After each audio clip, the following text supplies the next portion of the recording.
राम राम जी। दोस्तों, एक सेठ जी ने अपने छोटे भाई को 3 लाख रुपए व्यापार के लिए दिए। छोटे भाई का व्यापार कुछ ही दिनों में बहुत अच्छा जम गया, लेकिन उसने अपने बड़े भाई के रुपए लौटाए नहीं।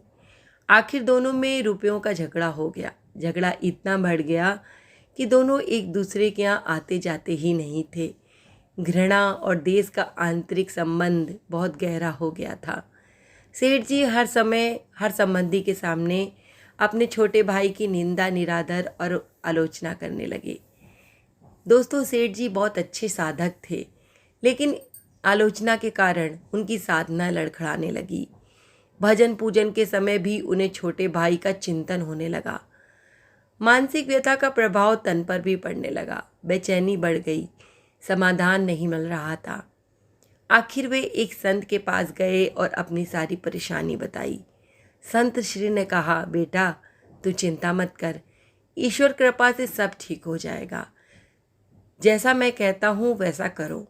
तुम कुछ फल मिठाइयाँ लेकर छोटे भाई के यहाँ मिलने चले जाओ और केवल इतना कहना, भैया सारी भूल मुझसे हुई है, मुझे क्षमा कर दो। सेठ जी ने गुस्से में कहा, महाराज मैंने उसकी मदद की है, मैं क्षमा क्यों मांगूं? क्षमा तो उसे मांगनी चाहिए। संत श्री ने सहज भाव से उत्तर दिया, परिवार में ऐसा कोई भी संघर्ष नहीं हो सकता जिसमें दोनों पक्षों की गलती ना हो। चाहे एक पक्ष की भूल 1% हो और दूसरे पक्ष की 99%, पर भूल दोनों तरफ से ही होती है।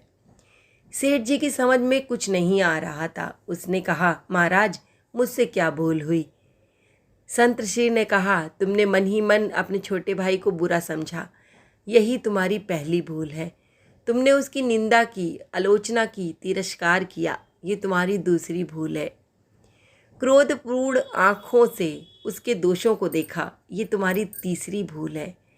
अपने कानों से उसकी निंदा सुनी, ये तुम्हारी चौथी भूल है। तुम्हारे हृदय में छोटे भाई के प्रति क्रोध और घृणा है, ये तुम्हारी आखिरी भूल है। अपनी इन भूलों से तुमने अपने छोटे भाई को दुख दिया है। तुम्हारा दिया दुख ही कई गुना होकर तुम्हारे पास लौट रहा है। जाओ अपनी भूलों के लिए क्षमा मांगो, नहीं तो तुम चैन से ना तो जी सकोगे और ना चैन से सो सकोगे और ना ही चैन से मर सकोगे। क्षमा मांगना बहुत बड़ी साधना है और तुम तो एक बहुत अच्छे साधक हो। सेठ जी की आंखों से आंसू बहने लगे। अब उनकी आंखें खुल गई थीं। संत श्री को प्रणाम करके वे छोटे भाई के घर पहुंच गए। सब लोग भोजन की तैयारी में थे। उन्होंने दरवाज़ा खटखटाया। दरवाज़ा उनके भतीजे ने खोला।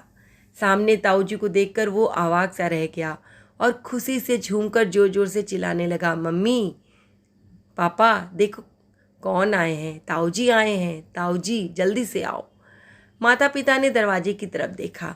सोचा कहीं ये सपना तो नहीं देख रहे हम। छोटा भाई हर्ष से पुलकित हो उठा। आहा भैया, 15 वर्ष के बाद आज आप हमारे घर आए हैं। प्रेम से गला रूद गया और वो कुछ बोल ना सका, रोने लगा।